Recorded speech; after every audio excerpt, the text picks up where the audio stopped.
Allez, on va pouvoir démarrer du coup ce jour 7 pour le Covid transition. On va attendre quelques instants pour ceux qui auront la chance de se connecter au live directement et de poser toutes leurs questions. Si vous êtes en replay, je vous invite bien sûr à partager ce lien, ce que je redirai tout à l'heure. On va voir donc la suite de l'énéagramme aujourd'hui. Allez, je vais juste mettre un petit bonjour à tous, histoire que vous puissiez commenter par la suite. Bonjour et bienvenue, première personne qui se connecte. Donc du coup je vais proposer à chacun, si vous étiez là hier, je ne sais pas qui s'est connecté parce que je ne vois pas, mais si vous étiez là hier, vous pouvez mettre justement quel énéatype vous avez perçu du coup sur l'énéagramme. Voilà, parce qu'on va continuer ça aujourd'hui.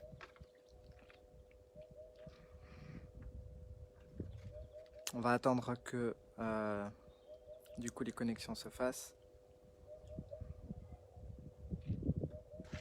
Et ensuite, on va attaquer du coup la deuxième partie sur l'énéagramme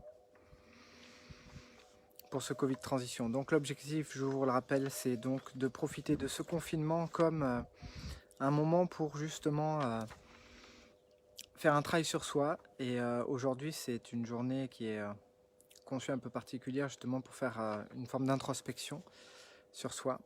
Et donc, on va pouvoir travailler ça pendant ce confinement. Bonjour Olivier, bienvenue. Allez, c'est parti. Du coup, les connexions vont commencer à arriver. Bienvenue à tous. Voilà, je disais donc pour ceux qui étaient présents hier sur la vidéo, sur l'énéagramme, vous pouvez donc me marquer quel énéatype vous avez perçu hier, dans quel énéatype vous êtes perçu, puisqu'aujourd'hui on va voir la suite, on va voir les directions dans lesquelles les énéatypes peuvent évoluer ou involuer. En fait, qu'est-ce qui est à votre disposition suivant chaque énéatype. Voilà, donc je vais avoir besoin de voir un petit peu où est-ce que vous en êtes. Voilà, et puis dans tous les cas, sinon je parlerai plus globalement des différentes trajectoires des énéatypes. Voilà, du coup, je vous propose en attendant que d'autres se connectent de partager ce live pour faire profiter au plus grand nombre ceux qui ont pu faire également l'énéagramme hier. Du coup, continuez aujourd'hui. Si vous n'avez pas fait la vidéo d'hier, je vous invite à la revoir, puisque du coup, ou à la voir. C'était donc l'étape 6 voilà, de Covid transition, et là on est sur l'étape 7 aujourd'hui. Donc voilà, et demain je parlerai de numérologie. Et là vous verrez la différence et surtout la précision, parce que la numérologie c'est vraiment une science donc à part entière, et vous allez découvrir du coup comment cette science est arrivée, mais surtout qu'est-ce qu'elle cache en fait. Voilà, tous les secrets de la numérologie, on verra ça demain. Et vous allez voir avec quelle précision on peut vraiment arriver à identifier une personne, sur ses qualités, ses talents, ses actions, enfin sur beaucoup de choses. C'est vraiment incroyable de précision. Voilà, et aujourd'hui donc, comme je vous disais, on va attaquer les directions dans l'énéatype. Bonjour Christine, bienvenue également. Voilà, et vous allez pouvoir ensuite me mettre votre énéatype dans lequel vous êtes reconnu. Christine, si tu étais là hier, tu peux mettre ton énéatype si tu as suspicion d'un énéatype déjà. Et pour les autres également, du coup, voilà, je vois que du coup il y a un peu plus de personnes, mais je vois pas vos noms. Donc n'hésitez pas à commenter. Voilà, est-ce que quelqu'un peut me faire une confirmation que du coup vos commentaires fonctionnent et que vous pouvez commenter, voilà, avec un petit coucou ou peu importe quoi. L'idée c'est juste de voir que les messages arrivent bien. Voilà, du coup, petit rappel, dernier rappel, et après on démarre. Donc voilà, l'objectif c'est vraiment pour ceux qui arriveraient aujourd'hui sur cette vidéo comme une première vidéo, c'est de comprendre que tout le lien de ces vidéos, c'est-à-dire les 6 autres lives qu'on a fait avant, plus celui-là, le 7e, et il y en aura d'autres tous les jours à 15h, pendant ce confinement. Et l'objectif c'est de faire de ce confinement une opportunité de travail sur soi et d'évolution, et de se dire que finalement on est un peu forcé là, on nous force un petit peu la main quelque part à ce que eh bien les choses changent. Alors vous allez dire qu'elles changent à l'extérieur, économiquement, socialement, Mais aussi, ce qui est le plus important, c'est qu'elle change à l'intérieur de soi. On est vraiment dans une évolution, dans une nouvelle ère dans laquelle on rentre. Et pour ça, il va falloir faire évoluer un certain nombre de choses. Donc, ça va commencer d'abord par soi. À partir du moment où vous allez évoluer, eh bien, vous allez permettre à ce monde, en tout cas dans sa globalité, d'évoluer.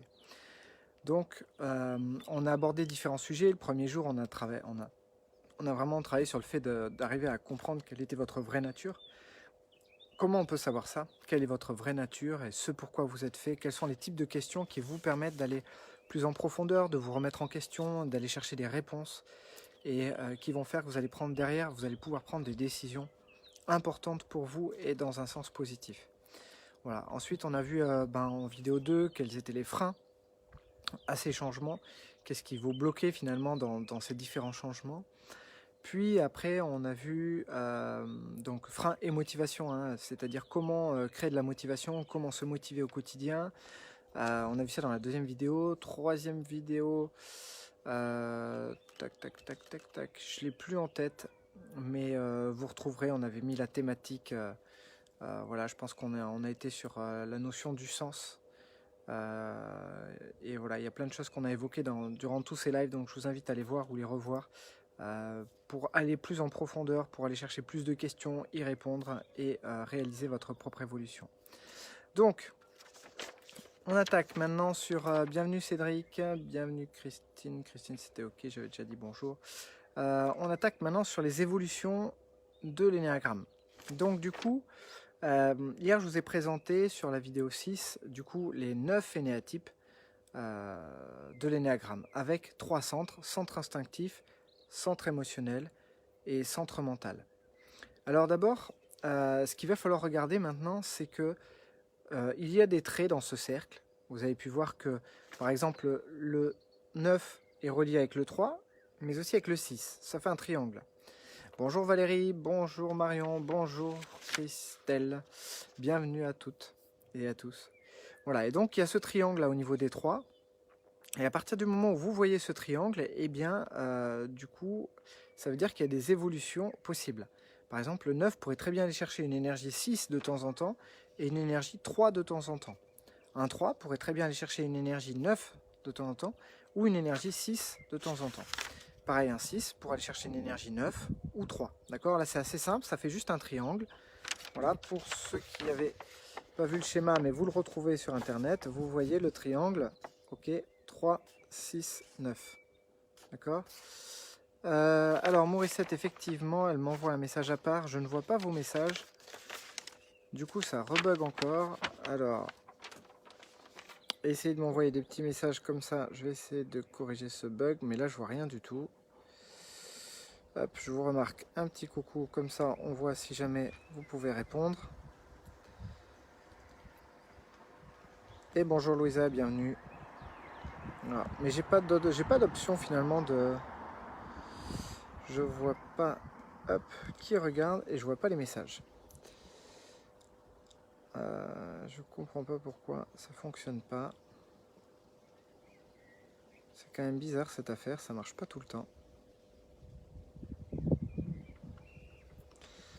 Hop. Non, toujours pas. Je vois toujours pas vos messages. Je vois juste que certaines personnes, c'est marqué que vous regardez. Mais je n'ai pas d'option.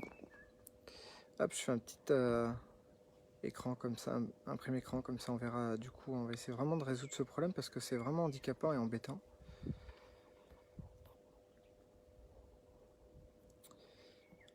Hop. Non, je vois pas vos messages. Et pourtant, j'ai beau essayer de regarder un peu tout, mais je vois pas d'option. Donc, aussi toutes les vidéos sur la chaîne YouTube. Ok, ça marche. Du coup, je crois confirmation avec Olivier qui vient de m'envoyer un message. Hein. Olivier, tu me renvoies un message si je dis pas de bêtises, mais je crois que vous allez pouvoir retrouver aussi toutes les vidéos. Elles seront sur notre chaîne YouTube EIHPNL. Donc, si vous tapez EIHPNL ou Centre Hypnose PNL, dans la barre recherchée de YouTube, vous retrouverez également les différentes vidéos de Covid transition. Allez, du coup, Morissette, je vois pas votre photo, mais par contre, je vois juste que j'ai un message comme quoi vous m'avez envoyé une photo. Mais si je clique dessus, je verrai plus le live. Donc du coup, j'en reviens sur les trajectoires. C'est ce qu'on a vu hier. Donc là, triangle pour 3, 6, 9. Et vous voyez, c'est un peu plus complexe pour les autres. On part du 1, on descend au 4, ça remonte au 2, qui va au 8, qui descend au 5, qui va au 7 et qui revient au 1. D'accord, ça fait une forme un peu bizarre. Mais en fait, ce qu'il faut voir, c'est que chaque nombre va avoir deux directions. D'accord, c'est-à-dire qu'automatiquement, il y a deux lignes qui viennent jusqu'à votre nombre. Ça m'embête parce que j'aurais bien voulu quand même savoir quels étaient vos nombres et ça aurait été pas mal. Donc, je vais commencer par, je vais tous les citer, comme ça, si vous regardez en replay, eh bien, ça sera complet aussi.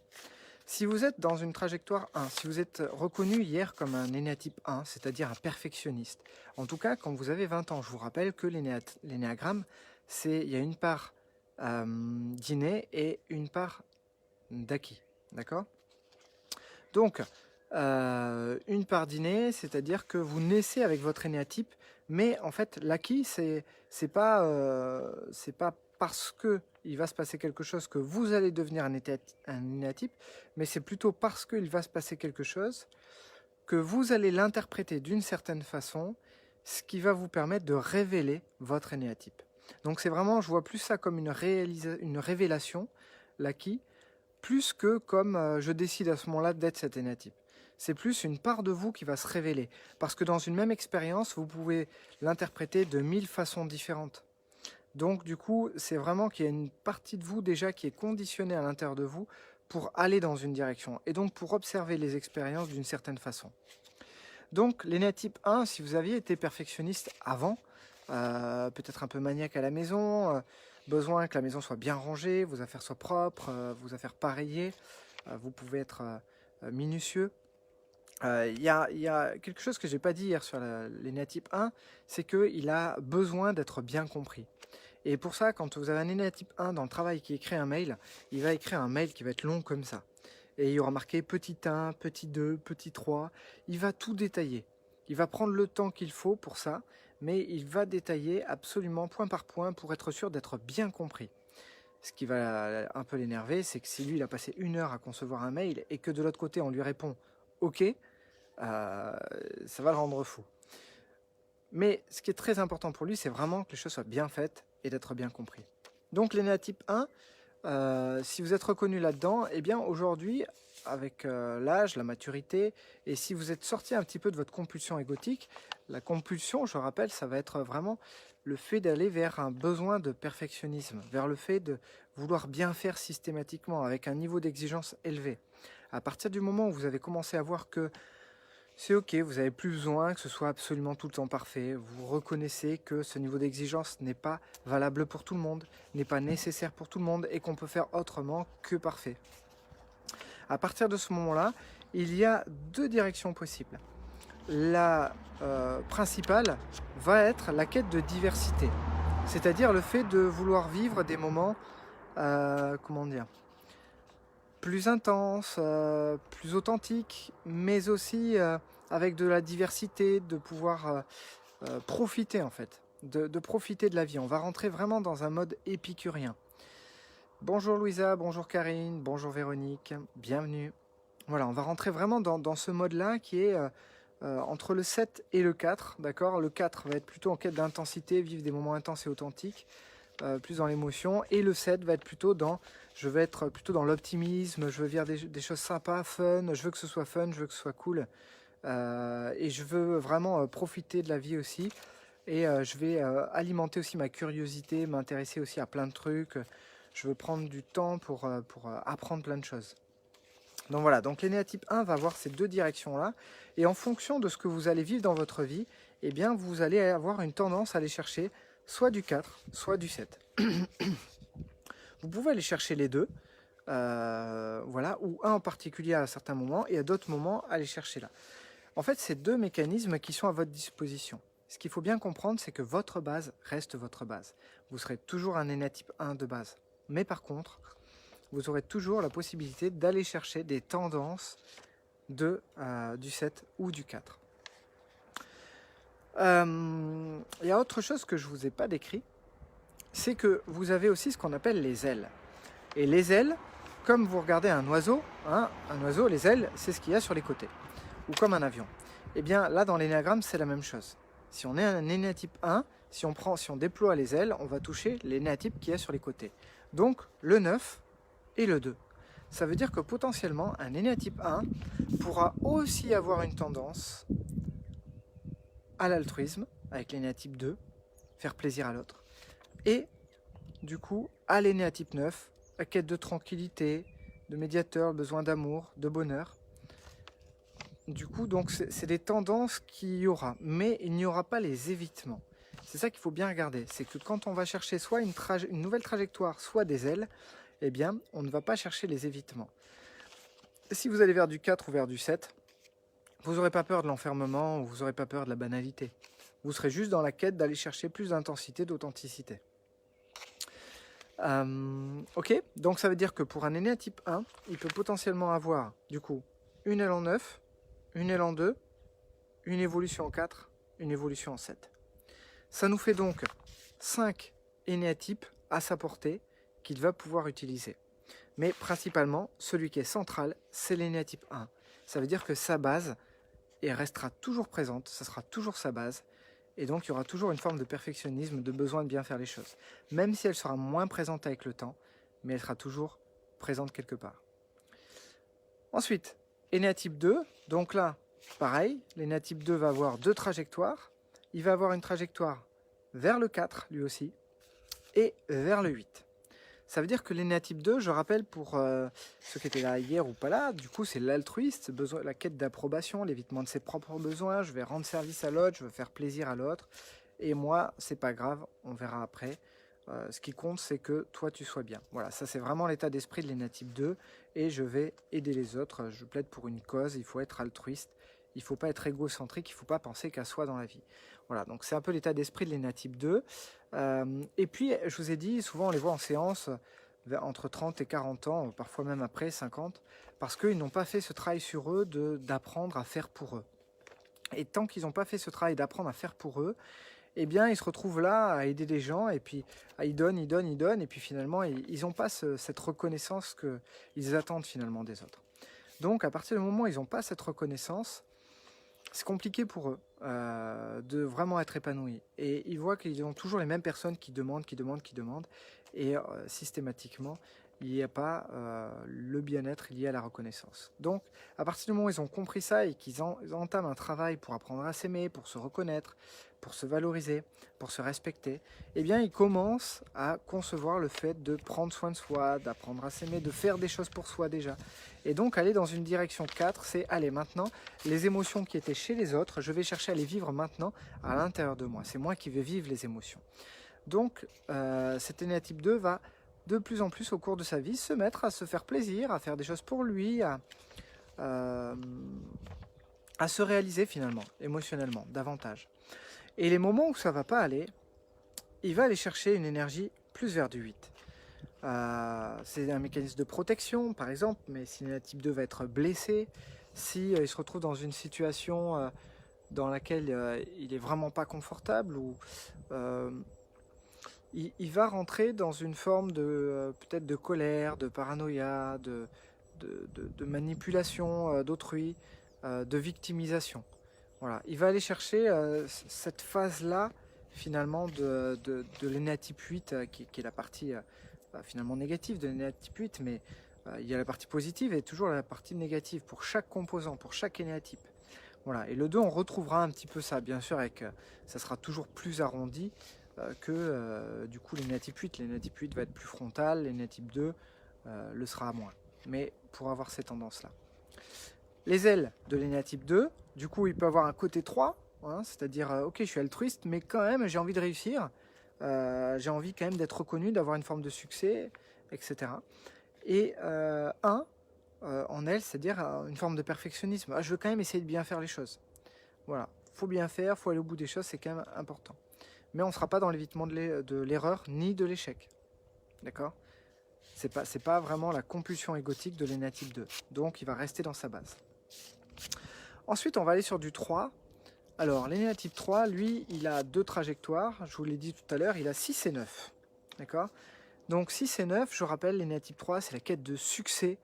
On l'appelle le combattant, hein, parce que c'est souvent, on peut avoir des commerciaux, on peut avoir des gens qui ont la gagne, qui y vont, vraiment qui se donnent pour aller obtenir du succès et un résultat et exister d'une certaine façon, soit matériellement, soit au niveau statutaire. Mais en tout cas, il faut être reconnu. Donc ça, c'est important, il faut avoir du succès. Donc le 3, lui, va avoir soit du 6. Le 6, je rappelle, c'est la quête de sécurité, un besoin de sécurité, mais c'est aussi le loyal. Et soit il va aller chercher du coup du 9. C'est-à-dire que le 3, quand il a plus besoin de démontrer que en fait il faut qu'il ait du succès, à partir du moment où il sent qu'il a plus besoin de démontrer ça, que lui il en a, c'est ok, eh bien il va être plus tranquille, il va être plus relâché par rapport à ça. Encore une fois, il n'ira pas chercher l'évitement du conflit. Ça ne sera pas un problème pour lui, l'énéa type 3. Lui, il a un franc-parler, il dit les choses, il les fait. Donc l'énéa type 3 va vraiment, juste une fois qu'il est accompli, qu'il a suffisamment de succès, sa situation lui convient, il va être un peu plus tranquille, un peu plus relâché. Et le 6, c'est vraiment la quête de sécurité. Donc il va plutôt observer les gens avec qui il peut se sentir en confiance, avec qui il peut être en harmonie. Donc voilà, il y a un côté loyal chez le 6 qui est très important. C'est comme ça qu'on les identifie. Voilà. Donc il va plutôt chercher à se sécuriser en choisissant les personnes avec qui il va évoluer, comment il va évoluer, et éviter, il ne sera pas forcément dans l'évitement de la déviance. Le 3 au droit, donc 2 ailes, 4 et 2 du coup, donc ça veut dire qu'un énéa type 3, pour avoir une tendance à aller chercher des moments plus intenses et authentiques, c'est quelque chose qu'il pourra développer. Et de l'autre côté, il peut avoir un côté très généreux, très altruiste, hein, je vous l'ai dit. Il peut être dans la quête de succès, l'énéa type 3, posséder, mais derrière d'être dans une grande générosité. Voilà. Et donc, c'est pour ça que c'est intéressant d'aller chercher plus à découvrir en profondeur ces énéatypes, et ces énéatypes 3 notamment, parce que parfois, si on s'arrête à ce qu'ils disent, on pourrait vite leur mettre une étiquette, mais qui ne reflète pas en réalité la personne qu'ils sont. Voilà, pensez à bien regarder les intentions de chacun. Voilà, les intentions sont plus importantes que les faits. Bonjour Marie-Pierre, bienvenue. Salut Fabrice également, bienvenue. Allez, on continue. Du coup, énéa type 4. Énéa type 4, donc quête d'intensité, d'authenticité, c'est l'évitement de la banalité. Je vous rappelle, l'énéa type 4, lui, il va avoir 2 trajectoires possibles. Donc, on les a vues tout à l'heure, c'est le 1 et le 2. Voilà, donc 1 et 2. Et donc 1 et 2, ça veut dire quoi? Je vous ai dit, l'énéa type 4, il a une difficulté, c'est qu'il peut avoir tendance à s'éparpiller un petit peu. Voilà. Donc, le fait d'aller chercher du 1 va lui permettre, à un moment donné, d'aller un peu plus au fond des choses, d'apprendre à finir les choses, à les terminer. Le 4, de toute façon, a déjà un côté en lui constructeur, perfectionniste, mais il a surtout cet éparpillement qui est lié aux émotions qui vont faire que voilà, il va choisir un projet parce qu'émotionnellement ça lui parle, parce qu'il a vraiment envie de vivre ça et que ça va être une expérience qui va être riche, intense et authentique. Donc, il va vraiment s'orienter là-dessus. Là, il va apprendre à aller essayer de se rassembler, à aller au bout des choses, à terminer déjà ce qu'il a commencé avant de terminer autre chose. Voilà, donc le 4 aura une tendance à aller chercher du 1 de ce côté-là. Il peut y avoir une rigidité hein, dans le 4 avec du 1, là, quand il va chercher cette énergie-là. Il peut avoir un petit côté rigide, c'est-à-dire qu'il peut être très bienveillant, altruiste aussi, souriant, agréable, poète, mais il peut avoir aussi un petit côté rigide dans certains moments. Je vous ai dit, il négocie pas avec le beau, hein, parce que le 4 c'est le poète, il aime voir le beau en chaque chose, et du coup il négocie pas avec ce qui est beau et ce qui ne l'est pas. S'il va chercher du 2, et bien à ce moment-là, eh bien, il est dans le don de soi, il est vraiment dans le fait de faire plaisir à l'autre, ça lui fait plaisir de faire plaisir, donc il ira chercher cette tendance vers l'énéa type 2. S'il a développé 2 ailes, ça peut être donc du 5 et du 3. Donc le 3 va l'emmener à aller chercher du succès, à se réaliser dans des projets à succès, Du coup, peut-être à flamber aussi, hein, avec de belles voitures, avec de belles choses, avec une grande maison aussi. On va retrouver là, le côté un peu succès du côté 3, hein, qui ira chercher les type 4. Et en même temps, la quête de connaissance, le fait que il va s'intéresser à plus de choses, il va se cultiver, il va vraiment essayer de s'enrichir de davantage de connaissances, cet type 4, en allant chercher le côté 5. Ensuite, on va attaquer du coup l'Ennéa type 5. Donc l'Ennéa type 5, lui, il va avoir deux trajectoires, le 7 et le 8. D'accord? Il a deux directions, 7 et 8. Donc je vous rappelle, l'Ennéa type 5, on est dans le centre mental et c'est un Ennéa type qui est fait pour aller chercher de la connaissance et l'évitement du vide intérieur. D'accord? La connaissance est super, il faut en avoir, il faut aller en chercher sur internet, dans des livres, des vidéos, des écrits, enfin tout ce qu'on peut trouver, des magazines, tout ce qui peut nous amener de la connaissance, ou même des échanges avec des amis qui eux ont le temps de lire si vous ne l'avez pas. Et ben le 5 va faire ça. Mais quand même, il va moins passer par les amis. Le 7 fera ça, mais moins le 5. Le 5 il va être plutôt dans l'introspection. Dans le repli sur soi, pour aller chercher tout seul sa connaissance.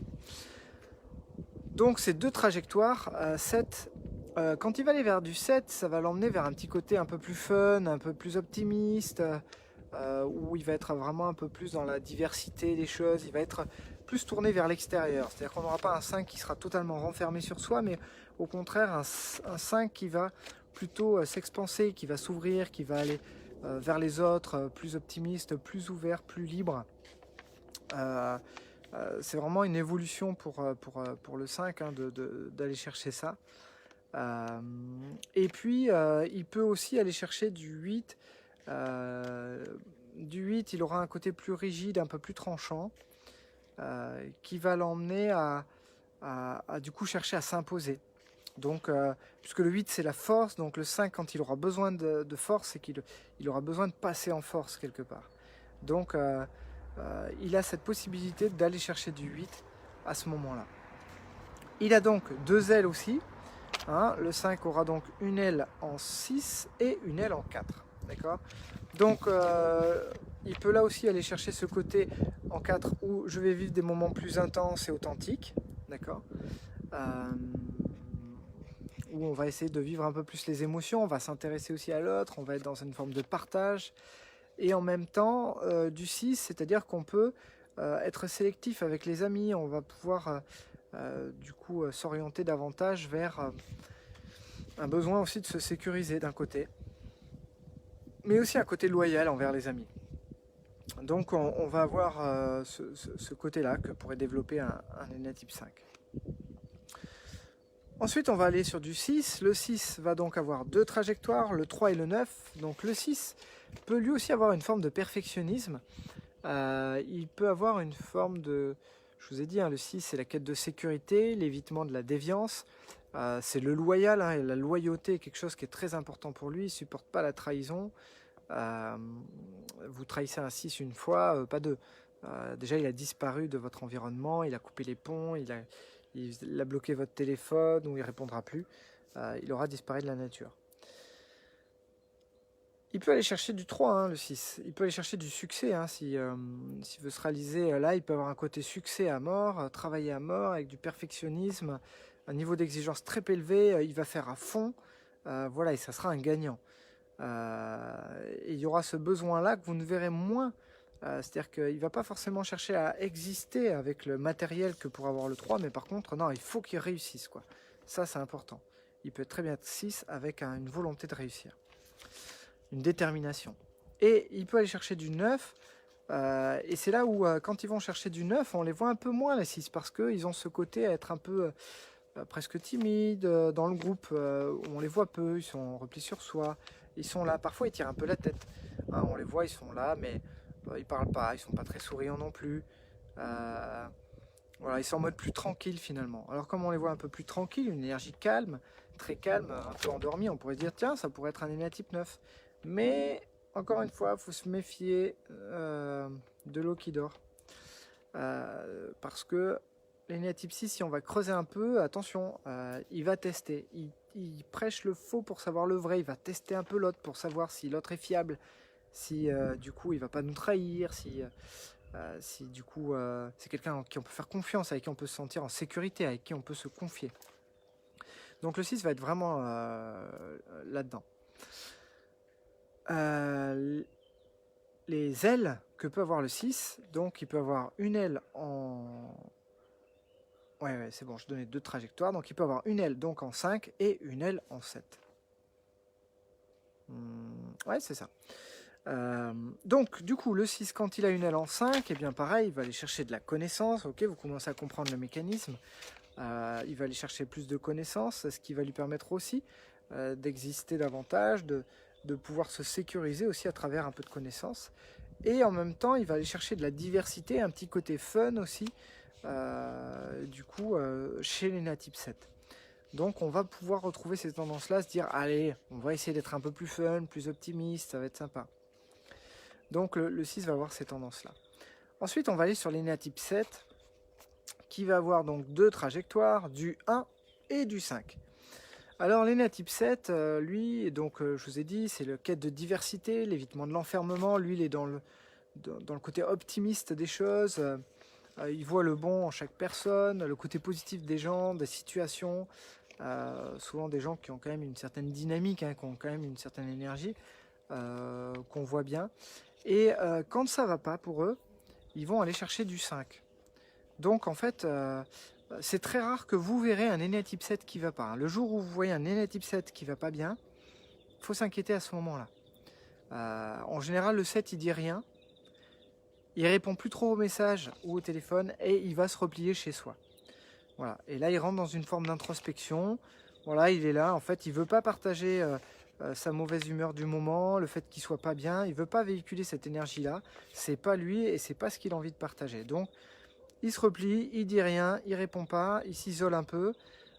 Il attend que ça passe et une fois que ça passe, hop, il ressort. Voilà, il ressort, salut, ça va, hop, comme si de rien n'était, nickel, et il est reparti. Donc c'est là-dessus qu'il ira chercher, les natifs 7, il ira chercher du 5, hein, vraiment, je m'isole un peu. Le confinement, du coup. Je rentre dans une forme d'introspection, de connaissance aussi. Je vais apprendre des choses, j'en profite pour apprendre plein de choses. Mais il peut aller aussi vers du 1, je vous ai dit, le 7 c'est la diversité, c'est vraiment le fait d'aller à droite, à gauche, chercher, vraiment se donner l'opportunité du dernier choix au dernier moment. Et là, du coup, il peut aller avoir une tendance à se dire, ok, j'aime la diversité, j'aime faire plein de choses différentes, être optimiste, etc. Mais par contre, il faut bien faire les choses, il faut les faire bien, c'est important. Et il faut aller au bout quand on commence quelque chose, quoi. Donc on ne se perd pas dans la diversité. Voilà.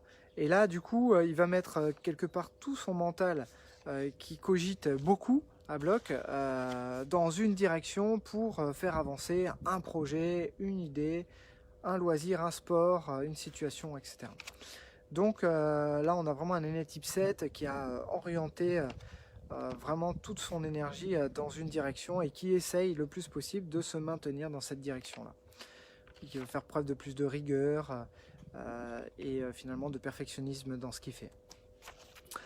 Ensuite, on revient à l'ENA type 8, parce que j'ai démarré par le 1 aujourd'hui.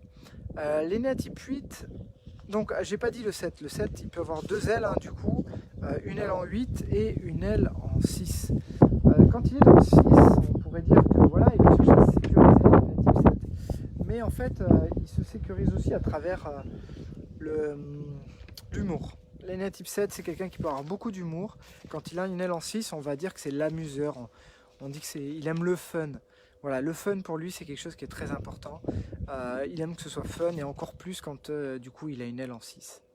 Quand il a une aile en 8, donc le 8 a une énergie qui est plus forte, hein, de pouvoir, de leader, de direction. Donc le 7 va développer quand même ce côté-là. Il va quand même développer un côté leadership et aussi un côté attention, quoi. Je tranche. Hein. Je tranche, tu ne vas pas me la faire à l'envers et je connais la manipulation parce que du coup j'ai une petite aile en 8, donc je sais ce que c'est que de manipuler et du coup je sais l'apercevoir. Et du coup je ne vais pas forcément aimer qu'on cherche à manipuler. D'ailleurs, ça les angoisse un peu quand ils ont des gens qui sont manipulateurs. Ils n'aiment pas aller vers ces personnes-là pour pas qu'on leur fasse à l'envers. L'énéa type 8, qui est la quête de force, de pouvoir, c'est le leader, le combattant, pas le combattant, mais c'est vraiment le leader, quoi, le chef. C'est comme ça qu'on l'appelle l'énéa type 8, ce que je disais hier. Un 8, vous le voyez, hein, il a une énergie assez forte, il prend de la place hein, assez facilement, assez rapidement, verbalement aussi, hein, parfois il parle fort, il parle haut. Vous les voyez assez facilement dans une pièce. Sauf quand eux, ils n'ont pas d'intérêt à être leader de ce groupe-là ou de l'endroit où ils sont et qu'ils s'en fichent un peu. Là, ils peuvent passer un peu inaperçus, mais par contre, voilà, vous n'allez pas les diriger pour autant, quoi. Sauf si eux s'en fichent et qu'ils se laissent porter. Mais par contre, le moment où pour eux, ils auront décidé de quelque chose, là, vous allez les voir entrer en action. L'énéa type 8, donc lui, va avoir deux directions possibles, du 2 et du 5. Quand ça va pas, je vous l'ai dit, l'énéa type 8, hier, il va chercher du 5, c'est-à-dire qu'il va aller chercher un repli sur soi et il va se dire, ok, là ça va pas, je gère pas, j'ai pas le lead, je vais chercher à aller prendre de la connaissance. Donc là, il va se documenter, il va lire, il va chercher plein de choses pour vraiment se construire des idées qui va faire qu'il ne vivra plus la faiblesse. Donc il va chercher à éviter toute situation. C'est pour ça que je dis qu'il y a aussi une part de paranoïa chez le 8, parce qu'il va se construire tout un tas de schémas dans lesquels il pourrait être affaibli potentiellement ou manipulé. Donc par qui il pourrait être manipulé. Donc il va vraiment projeter tous les types de manipulation. Donc on va voir les Illuminati, la théorie du complot. Parfois il y a même des complots familiaux. Voilà, moi j'ai vu une jeune fille en énéa type 8 qui voilà, me disait que dans sa famille, elle pensait avoir été adoptée, que du coup sa mère et sa sœur se liguaient contre elle. Voilà, sa mère elle-même était énéa type 8, sa sœur aussi. Mais du coup, relation très compliquée, limite jusqu'à se taper dessus. Et puis,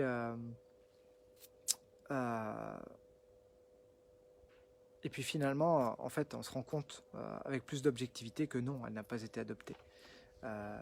Au-delà des faits, mais dans l'attitude, ça se décrypte. Sauf que la paranoïa fait qu'on va projeter ces situations-là. Donc le 8, il va aller chercher du 5, donc de la connaissance quand ça va pas, et pour vraiment chercher à reprendre le lead, et je vous l'ai dit, le savoir, c'est le pouvoir. Donc le 8, il va chercher la connaissance, il revient, il dit je sais, voilà, c'est moi qui sais, c'est comme ça, comme ça, comme ça, il impose son savoir, sa direction, et il reprend le leadership. À partir du moment où il évolue et qu'il n'a plus besoin de montrer que il faut absolument que ce soit un leader, s'il n'a plus besoin de démontrer ça à qui que ce soit, et que c'est ok là-dessus, que bon, il relâche, il se dit oh, en fait le leadership c'est bien, mais bon, il y a autre chose, et puis les gens s'en foutent un peu, ils ne cherchent plus à suivre quelqu'un en particulier. L'énéa type 8 va, à ce moment-là, aller vers du 2. C'est, allez, moi je suis fort et je vais donner aux autres. Et pour ça, il va se diriger vers l'énéa type 2, donc en mode altruiste. Et je vous ai dit, une des personnes qu'on a comme ça, c'est l'abbé Pierre, qu'on avait plutôt comme ça. Où l'abbé Pierre, eh bien, voilà, une grosse sensibilité à l'injustice, à la faiblesse qu'il a dû vivre dans son enfance, une enfance très difficile, et qui l'a emmené à ne pas supporter à ce que les gens vivent de la justice et de la faiblesse. Et donc il s'est dit, ben voilà, je vais donner aux autres, parce que je suis fort, je vais les aider. Voilà. Et donc là, il a mis sa force au service des autres et est rentré dans un mode altruiste. Voilà. Donc on va retrouver ça. Mais encore une fois, la base reste la base pour tous les énéatypes. Idem pour le 8. Même si vous le voyez en mode, on dit c'est l'ourson un peu, hein, c'est nounours, l'ourson quand il est en énéatype 2, le 8. Parce qu'il est gentil, etc. Il est mignon, il paraît presque insouciant comme ça. Mais derrière l'ourson, il y a l'ours quand même. Hein. Faut se méfier. Hein. N'allez pas provoquer un énéatype 8. Parce que là, vous allez vite retrouver sa base. Il va vite retrouver sa base et la colère va monter et il va rentrer à nouveau dans son centre instinctif. Le 8 peut avoir deux ailes, donc du 9 et du 7. Du 7, il ira chercher un côté fun, un côté optimiste, marrant, il va aller chercher, voilà, vraiment aller chercher de la diversité. Et en même temps, il peut aller chercher aussi un côté à être plus tranquille, plus cool. Voilà, s'il n'a pas besoin de faire de démonstration de force, de leadership, etc. Il va vraiment pouvoir se détendre et vivre simplement, quoi. Euh, le 9, lui, va avoir deux directions, le 6 et le 3. D'accord. Donc le 6, pareil, si un énatype 9 n'est pas totalement intégré, il va aller chercher il peut aller chercher du 6, hein, besoin de sécurité dans ses relations affectives notamment. Et il peut aussi aller chercher du 3. C'est-à-dire que le 9 a besoin de tranquillité, hein, je vous rappelle, c'est le médiateur, il a besoin d'être tranquille et dans l'évitement du conflit. Mais la tranquillité, c'est aussi une tranquillité d'esprit. Donc un énatype 9, il faut, pour être tranquille d'esprit, que sa situation financière lui permette finalement d'être tranquille aussi. S'il a une situation qui est instable financièrement, s'il a une situation dans laquelle il a du mal à payer ses factures ou il aura du mal à atteindre finalement ses rêves de ce qu'il aimerait faire, eh bien, il se peut qu'il aille chercher une énergie 3, c'est-à-dire, ben, allez, je vais chercher plus de succès, et donc je vais chercher quand même à atteindre un objectif de succès, ce qui va me permettre d'avoir une situation financière qui sera plus confortable et qui va me permettre d'être tranquille. Donc il ira chercher du succès, mais non pas pour exister par ce succès, mais juste pour aller chercher sa tranquillité. Donc comprenez bien que chaque énéatype de base reste la base, d'accord, mais va chercher du coup des trajectoires, des directions pour satisfaire sa base d'une certaine façon. D'accord. Donc il va aller chercher une autre façon de satisfaire sa base. Et vous verrez des différences notamment entre les énéatypes s'ils sont très bien intégrés dans leur énéatype, c'est-à-dire qu'ils se sont libérés de leurs compulsions de base, ou s'ils sont désintégrés. C'est-à-dire si vraiment ils sont renfermés sur leurs compulsions égotiques, ils deviennent obsessionnels sur ça et n'en sortent pas, il n'y a rien d'autre qui existe, et c'est comme ça et pas autrement.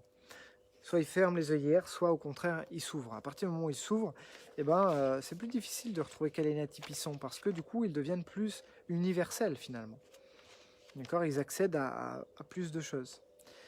Et inversement, s'ils se désintègrent. Autre chose qu'il y a, notre paramètre, hein, donc là je vous ai dit beaucoup de choses, hein, il y a les trajectoires, et il y a après les ailes, ça c'est ce que...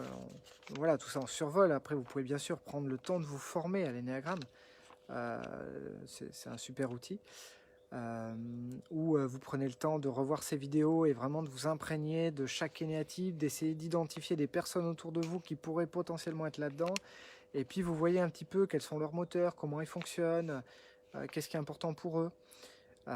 Et puis ça permet aussi, quand vous êtes en couple par exemple, de connaître l'énéatype de la personne avec laquelle vous vivez. C'est génial parce qu'automatiquement ça vous permet de voir quels sont les besoins de l'autre, quelles sont ses motivations, qu'est-ce qui va la rendre heureux ou pas. Si vous avez par exemple comment dire, un énéatype un énéatype 9 avec un énéatype 1, l'énéatype 1 va être perfectionniste, niveau d'exigence élevé, et le 9 va être tranquille. Donc pour être tranquille, il va pouvoir essayer de faire des choses pour satisfaire le 1, mais le 1 peut avoir un niveau d'exigence élevé qui peut enlever de la tranquillité au 9. Donc moi je dis toujours, celui qui a un niveau d'exigence plus élevé doit satisfaire son niveau d'exigence. Chacun va satisfaire ses propres besoins. Donc, et ne pas mettre la responsabilité sur l'autre, sur le fait que l'autre doit satisfaire ses besoins. Donc chacun définit ses règles et les satisfait. Si jamais après il n'y a pas d'accord entre ces deux parties dans un couple pour arriver à vivre ensemble, parce qu'il y a un écart trop grand, à ce moment-là, ça veut dire que ça ne fonctionnera pas. Mais il y a des personnes avec qui ça fonctionne mieux que d'autres. Donc certains énéatypes vont être plus compatibles les uns avec les autres. Le 9 va avoir deux ailes que j'ai pas dit. Il y a en 8 et en 1. On va avoir un énéatype 9 qui va chercher du 8 donc sur un évitement de faiblesse, qui va dire voilà, moi je veux pas être faible non plus, qui peut se couper des émotions en disant bah les émotions c'est de la faiblesse, moi je vis pas les émotions, je reste fort. Il peut y avoir ça. un petit côté du coup qui fait partie du 9, hein, endormir un petit peu les gens, un petit peu manipulateur mais bienveillant. Allez, c'est vraiment par son côté charmeur qui va vraiment endormir un peu les gens, les emmener, etc. Et puis un côté 1, une autre aile en 1, qui va faire qu'il peut aller chercher, allez, maintenant j'essaye de bien faire, j'essaye d'aller au bout de ce que j'ai commencé. Les néatypes 9 essayent de se dépasser, de mettre les choses à plat et de donner priorité au fait de bien faire les choses plutôt que d'être dans sa peur du conflit. Il essaie de dépasser sa peur pour aller vers une réalisation quelle qu'elle soit, tant que c'est bien fait. Voilà. Et que c'est éthique, bien sûr. Voilà, donc je rappelle, 3 centres, centre instinctif, centre émotionnel et centre mental, d'accord? Avec une base, d'accord? C'est-à-dire l'énéatype de base que vous avez dans votre enfance. Et après, à un moment donné, vous dépassez cette énéatype de base, vous vous intégrez, vous prenez du recul sur votre compulsion égotique et vous devenez plus objectif et vous avez 2 autres directions qui vous sont ouvertes et des ailes. Les ailes, on va les développer à certains moments de votre vie, peut-être une que vous avez développée à l'adolescence ou un peu plus tard, et une deuxième aile un peu plus tard, vers 30 ans ou 40 ans, enfin voilà, en fait c'est libre et chacun va développer ça de manière différente suivant vos expériences et vos besoins.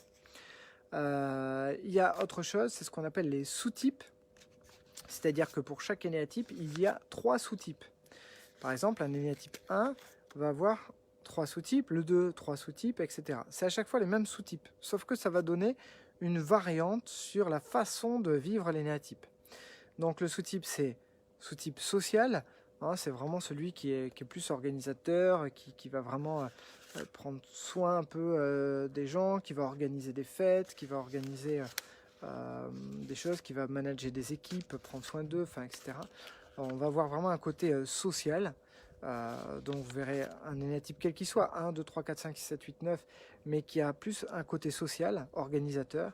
Ensuite, on va avoir le sous-type tête-à-tête. Tête-à-tête, c'est donc un sous-type qui va faire que allez, là je ne suis pas plus avec tout le monde, mais je suis plutôt avec une personne, je vais discuter avec une personne. Dans une soirée, je prends une personne à partie et puis hop, je discute avec elle toute la soirée. Vraiment, on est vraiment dans une relation plus 1 à 1 que manager de groupe, quoi.